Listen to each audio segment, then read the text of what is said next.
Hi there, Michael here. If you have been following the immersive audio space for a while, you will know that there were a lot of developments in that space in 2023 and 2024. It felt like every other week a digital audio workstation developer was announcing some kind of spatial audio feature. Well, I have to be honest, things have slowed down quite a bit since then. The pace of new immersive features across the major DAWs has dropped off noticeably. In this video, I want to look at the full picture of what's changed in 2025 and the first few months of 2026. For this purpose, I have put together a more or less exhaustive list, and I've ranked the DAWs according to the number of new immersive audio features that have been added. So we're starting with the platforms that have done essentially nothing on the immersive front, and we're building up to the one that has, quite surprisingly, done the most. Before I get started, a very quick disclaimer. I'm recording this video a week before the NAB show, and I already know that there will be announcements around that event that I unfortunately cannot talk about in this video. However, any new developments, at least the ones I know of, do not change the overall assessment that I will make. And with that being said, let's get into it.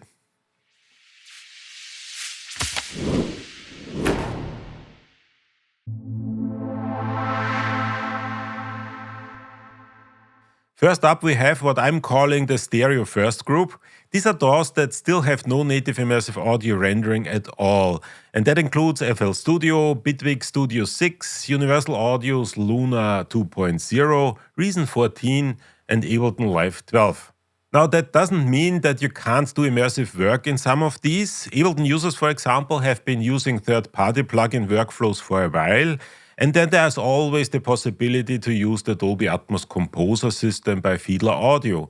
But natively, there's nothing built in. No Atmos renderer, no spatial panning, nothing like that. So if immersive audio is important to you, these DAWs are not going to help you much out of the box.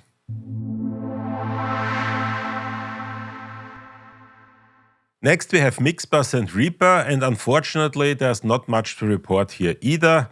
Harrison updated Mixbus to version 11 on April 15, 2025. It's a solid DAW. I've always appreciated the way Harrison has implemented Dolby Atmos because it follows an incredibly easy workflow which I've covered in previous videos.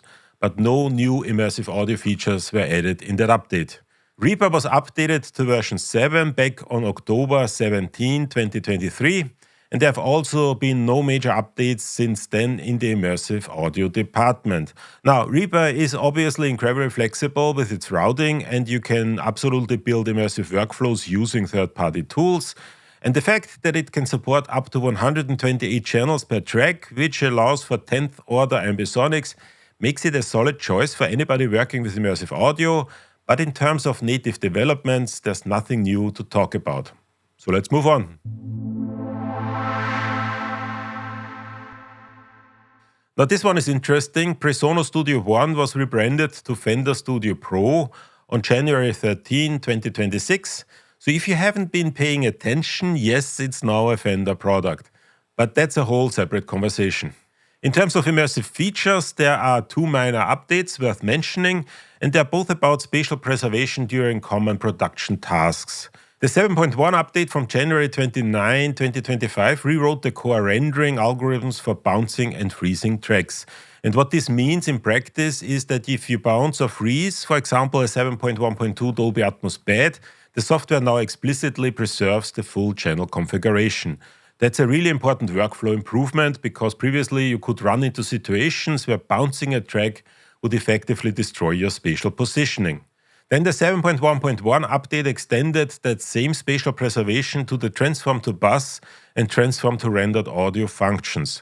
So when you unfreeze a special bus back to active tracks, the exact spatial channel positions in the mixer are accurately retained. Now these are only minor features, but for anyone doing day-to-day immersive production work in Studio Pro, they are genuinely useful.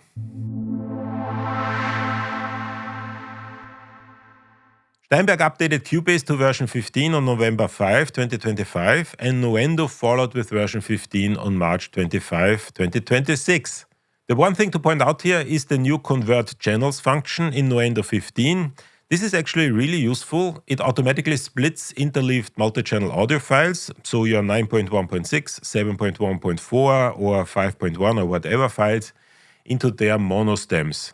And it works the other way as well. You can merge mono files into unified multi-channel interleaved tracks. The conversion dialog gives you granular routing logic, so you can specify exactly where each channel goes. The other update, which applies to both Cubase 15 and Nuendo 15, is the GPU-based 4K video export.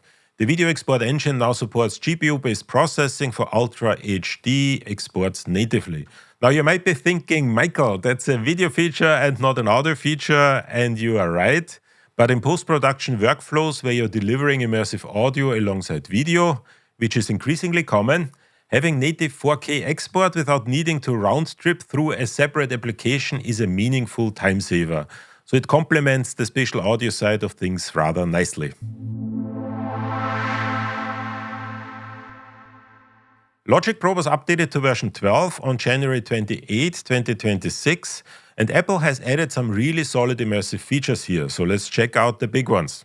First, there's the Apple Music Spatial Preview Export, which now adds the ability to export an MP4 quality control deliverable in Dolby Digital Plus joint object coding format. This lets you export a lightweight MP4 file that previews exactly how your spatial mix will sound through various rendering engines. This is something that many people have been waiting for a long time. Really, really cool. Second, there's improved binaural head tracking support, which viewers of my channel know is really exciting for me personally. The native Dolby Atmos plugin now fully supports head tracking with the binaural renderer when using compatible hardware, AirPods for example. You can monitor how your spatial mix dynamically responds to head rotation, which gives you a much truer representation of what the consumer is actually going to hear. Third, the Quantec Room Simulator has been updated to support surround and immersive bed channel formats up to 7.1.4. The Quantec is a legendary reverb, and the algorithm now generates early reflections and decay tails that propagate through 3D space. And finally, there's the iPhone QuickTime Audio Spatial Recording integration. Logic Pro 12 natively supports spatial audio playback from QuickTime audio files captured in Ambisonics on iPhone 16 Pro and later. I will most likely do a separate video about this exciting feature in the not-too-distant future, so make sure that you're subscribed to my channel.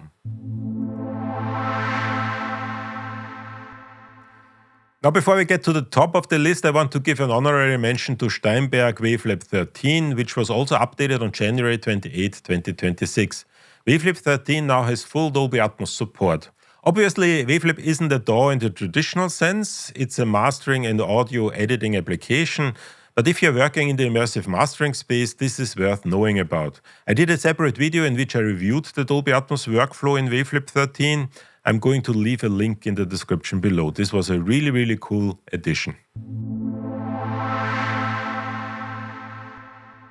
And that brings us to the top of the list, which is, and many of you probably did not expect this, Avid Pro Tools.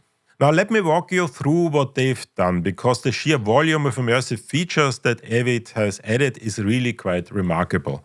And as I said in the beginning, there's actually additional features being added between me making this video and the release of this video. But even without these new features, I think that Avid has clearly established itself as the leader in immersive audio over the last few months. Pro Tools 2025.10 introduced native Sony 360 reality audio integration. They've embedded the Audio Futures Walkmix Panner and the 360 RA Walkmix renderer directly into the DAW architecture. So you can route, pan and monitor 360 RA content natively without any external routing, and the spatial metadata is preserved within your session file. That alone would be significant, but they did not stop there. Pro Tools 2025.12 introduced native support for UWA Audio Vivid. And if you're not familiar with Audio Vivid, it's an audio standard almost exclusively used in China. It is described as the world's first AI-powered 3D audio codec, and it supports immersive, object-based and channel-based 3D audio. Once again, this is all built natively into Pro Tools. But here's where it gets really interesting. Also in 2025.12, Avid introduced what they are calling multi-format spatial session architecture. What this means is that multiple immersive formats can coexist simultaneously within a single session. So you can create an audio vivid mix, for example, from a pre-existing Dolby Atmos or Sony 360 RA session. And this is the key part, any editorial changes to your source tracks can then be propagated across all active spatial formats.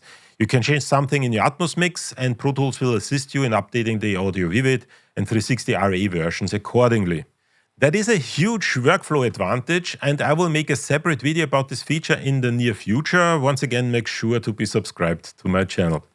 And finally, on top of all that, there's the inclusion of Audio Brewer's higher order Ambisonics Express decoder, which is a favorite Ambisonics decoder among the viewers of this channel. And this is done as part of Avid's Inner Circle program. Also new is Bounce Factory Lite with SoundFlow integration, which is capable to automate repetitive immersive post-production tasks. So stepping back and looking at this full picture, what really surprised me putting this together is that Pro Tools has quietly established itself as the clear leader in immersive audio DAW capabilities. And I say quietly because I don't think many people expected this. For a long time, it felt like Avid had somewhat neglected Pro Tools development, especially compared to what competitors were doing. But they have clearly reanimated the platform, and the immersive audio investment is quite substantial. So if you're serious about immersive audio production and not yet a Pro Tools user, particularly if you're working across multiple spatial formats, which is increasingly the reality of the industry, you really do need to have a close look at whether switching to Pro Tools might be your best option. The fact that you can work with multiple formats all within a single session, and that Pro Tools will propagate your changes across all the other formats simultaneously, that is a substantial benefit that no other DAW can currently match. That kind of multi-format interoperability saves an enormous amount of time and eliminates a whole category of errors that come from maintaining separate sessions for each delivery format. Now, I'm not saying everybody should drop what they're using and switch tomorrow, and this is quite frankly also not a sponsored video, even though it sounds like one. Your DAW choice depends on a lot of factors, and immersive audio is only one for them. But if immersive is your primary focus, or if it's becoming a bigger part of your work, Avid Pro Tools is the one to watch right now. And I honestly didn't think I'd be saying that a couple of years ago. Well, that's everything for today. If you have any questions or comments, drop them in the comment section below or join our free Discord server. The invite link is in the description. And don't forget to subscribe to stay updated on all things Dolby Atmos and immersive audio. Thanks again for watching, and I'll see you all in the next video.